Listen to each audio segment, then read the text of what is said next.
குழு சகோதரிகளை சந்திக்கும் பொழுது சொல்வதுதான், அவங்க எங்கிட்ட சொல்லும்போது பேசுவாங்க, ஆனால் சாஃப்ட்வேரில் வேலை செஞ்சால் மட்டும்தான் ஐடி கார்டு கொடுப்பீங்களா, சாதிக்கணும்னு வேலை செய்கிற எங்களுக்கும் ஐடி கார்டு கொடுக்க மாட்டீங்களான்னு அந்த குழுக்களை சேர்ந்த சகோதரிகள் உரிமையோடு கேட்டாங்க.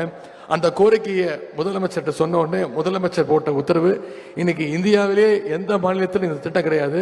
மகளிர் சுய உதவி குழுக்களை சேர்ந்த அத்தனை சகோதரிகளுக்கும் அவங்க புகைப்படத்தோடு சேர்ந்து ஐடி கார்டு கொடுக்கப்பட்டிருக்கு. முதலமைச்சர் சொன்னது, ஐடி கார்டு கொடுத்தா மட்டும் பத்தாது, அந்த ஐடி கார்டு மூலமா அவங்களுக்கு பல்வேறு பயன்களும் கிடைக்கணும்னு முதலமைச்சர் அவர்கள் உத்தரவிட்டார். அந்த வகையில் தான் இன்னைக்கு குழுவினருக்கு சகோதரிகளுக்கு ஐடி கார்டு கொடுக்கப்பட்டிருக்கிறது.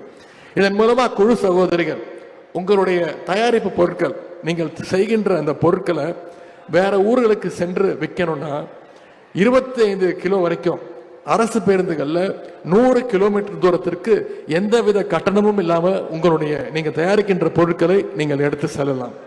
இதன் மூலம் உங்களுக்கு வருகின்ற வருமானம், உங்களுக்கு வருகின்ற லாபம் இன்னும் அதிகமாக இருக்கும்.